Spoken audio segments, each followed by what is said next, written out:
એક સસ્તા અનાજના દુકાનદાર પર અનાજ સગે વગે કરવાનો આરોપ લાગ્યો છે। સસ્તા અનાજના દુકાનદારે મે મહિનાનું અનાજ ન આપી જૂન મહિના અનાજની પણ ગ્રાહક પાસેથી એડવાન્સમાં ફિંગરપ્રિન્ટ લઈ કૌભાંડ આચર્યું। સમગ્ર મામલો સામે આવતા પુરવઠા અધિકારી દોડતા થયા। વડોદરામાં અનાજ માફિયાઓ બેફામ બન્યા, ત્યારે આવા દુકાનદાર સામે પુરવઠા વિભાગ યોગ્ય કાર્યવાહી કરે તેવી માંગ ઉઠી છે।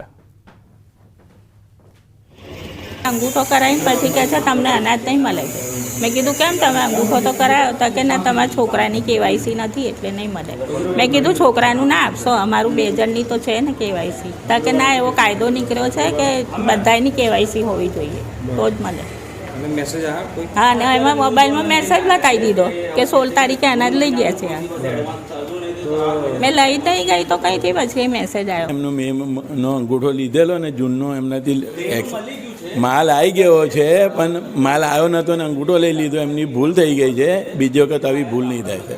एना बदल हूँ माफी मांगू छूं। એવું કેવું છે કે જૂન મહિનાનો જે માલ એમને જોઈએ કે બીજી જગ્યા આપે છે, તો આપણી દુકાને જૂન મહિનાનું માલ આવ્યું નથી, તો અત્યારે અંગૂઠો આપણે લીધું। જૂન મહિનાનું એમનો અનાજ આવશે એડવાન્સમાં। સરકારે જે અખબારમાં બી આપેલું છે, સરકારે જાહેરાત બી આપેલી છે, તો મારી દુકાને જૂન મહિનાનું માલ આવી જશે તો આ બેનને હું આપી દઈશ। એવો કોઈ પરિપત્ર નથી કે ભાઈ એડવાન્સમાં તમે ફિંગરપ્રિન્ટ લઈ શકો છો, એવો કોઈ પરિપત્ર નથી। એવું છે કે આ મહિનામાં મે અને જૂનનું તમે તમારે અનાજ પૂરું પાડવાનું છે। તો અમે મે મહિના પર નથી મળ્યું, તો એના સંબંધમાં કોઈ તપાસ કરાશે? એના માટે તપાસ કરીને યોગ્ય કાર્યવાહી આગળ તમે કરીશું। પ્રાથમિક તપાસ કરી તો કે પ્રાથમિક તપાસમાં કોઈ શક્તિઓ દેખાય તમને?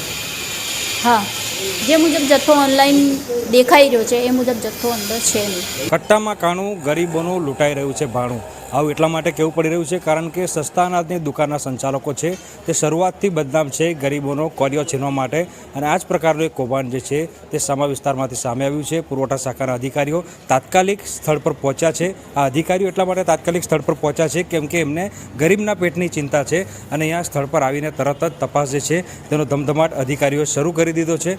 મહત્ત્વની વાત છે કે એક લાભાર્થી છે, ગરીબ મહિલા છે, તેમના દ્વારા આરોપ લગાવવામાં આવ્યો કે તેમને તેમના હકનું અનાજ મળ્યું નથી। તેમ છતાં જે ઓપરેટર છે તેના દ્વારા ફિંગરપ્રિન્ટ લઈ લેવામાં આવ્યા, અને ફિંગરપ્રિન્ટ લીધા અને મેસેજ આવ્યો ત્યારે એ જે ગરીબ ઘરની મહિલા છે તેને શંકા ગઈ, અને મહિલાએ પુરવઠા શાખાનો સંપર્ક કર્યો, અને જે અધિકારીઓ છે તેમને ગરીબોની ચિંતા કરી તાત્કાલિક સ્થળ મુલાકાત લીધી, અને ત્યારે ઝીણવટભરી તપાસ જે છે તે શરૂ કરી છે। અને આખી ઘટનામાં ગંભીર પ્રકારની બેદરકારીઓ સામે આવી છે, ત્યારે સમગ્ર મામલે ઝીણવટભરી તપાસ જે છે તે અત્યારે અધિકારીઓ દ્વારા કરવામાં આવી રહી છે।